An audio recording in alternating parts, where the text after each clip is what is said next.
waxa isugu yimid oo ka soo qayb galay dhamaanba xeer ilaaliyayaasha guud ee wadamada ku hadla luqadda Faransiiska iyo dadka ilaaliya xuquuqda bini'aadanka waana markii ugu horeysay ee lagu qabto dalka Djibouti dawladda Djibouti ayaana ku casuntay wadamada ku yaala degmada kuwaas oo aan ku hadlin luqadda Faransiiska waxaana kamid ahaa wadamadaasi Soomaaliya waxaana looga hadlayay sidii la iskaga kaashan lahaa la dagaalanka argagixisada waxaana furay ra'iisul wasaaraha dalka Djibouti Abdulqaadir Kaamil waxaana sheegay ra'iisul wasaaruhu in degmadan Geeska Afrika ay dhibaatooyin badan ku hayaan dambiyada kala duwan ee ka dhaca iyo kuwa ay argagixisadu geystaan isagoona tusaale u soo qaatay qaraxii ugu dambeeyay ee ka dhacay magaalada Muqdisho 14 Oktoobar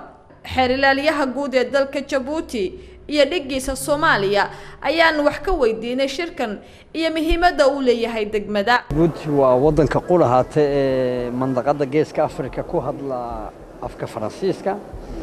markaasi waxaad ogtiin sanadka bilowgiisii waxaa timiday xogayaha guud ee hay'adda wadanada ku bahoobay Faransiiska تاك بعد طبعا واحد جرتا هايد يدنا هوست مادا ودنا فرنسيسكا كو هادلا هايداسو هادو ان حرارياشا غود ee فرنسيسكا ku hadla waxay wada jir hay'ada iyo wadannada Faransiiska ku hadla iyo tan xeeraryaashu noo soo jeediyeen in ay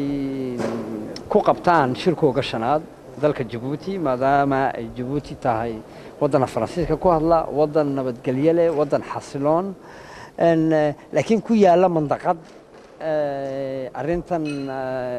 irhaabka iyo colaadda terrorismku ay xasaasiyad ka tahay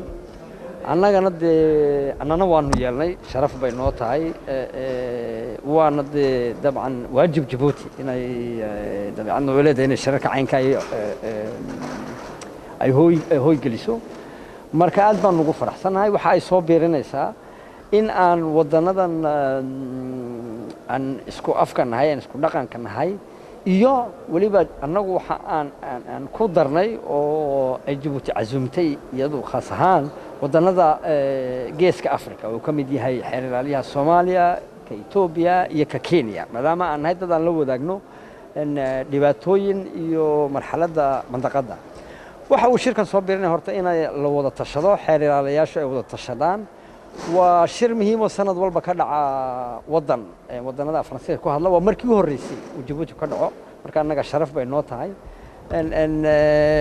muhiimaduna waxa weeyaan in aan xeer ilaaliyaashu wada shaqeeyaan la isdhexgalo ay wada hadlaan ay isweydaarsadaan wixii macluumaada wixii fikra iyo wixii aqoon ah marka annaga waxay noo soo biirinaysaa in aan la tashano kuwaas Faransiiska ku hadla iyo kuwa mandaqada nala degan maadaama hay'ad weyn oo xeeralayaashii Canada Faransiiska Belgiumka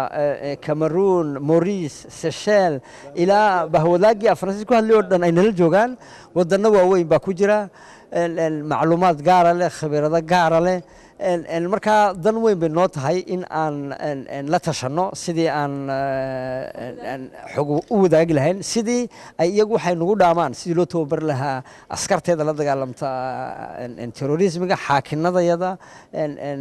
procuradoreeda sida aan wada tashan u la yeelan lahaayeen ee aan wax isku weydaarsan lahayn tababar siyaada aan dadkayga u siin lahayn muhiimadda shirku waxa weeye waxa caalamka adduunka waxa waqtiyadan aad iyo aad runtii dhibaato badan ku haya sidaan ognahay argagixisada marka shirkan ujeedadiisu waxa weeye waxa looga hadlayaa sidii loola dagaalami lahaa wadajir ama globally ha noqoto regional ama ha noqoto international ba sidii loola dagaalami lahaa argagixisada waliba dhinaca sharciga lagula dagaalami lahaa dhinaca qoriga adag kala xilsaaran iyo waabintooda laakiin dhinaca sharciga sidii lagula xisaabtami lahaa lagula dagaalami lahaa ayuu ku saabsan yahay waana runtii aad iyo aad ayaa loogu baahnaa maxaa yeelay waxa looga hadlayo ma aha oo kaliya argixisada waxa la yiraahdo transnational crimes ama organized crime waxa la yiraahdo oo dhan baa looga hadlayaa Saga Saciid Faarax on Cable TV Djibouti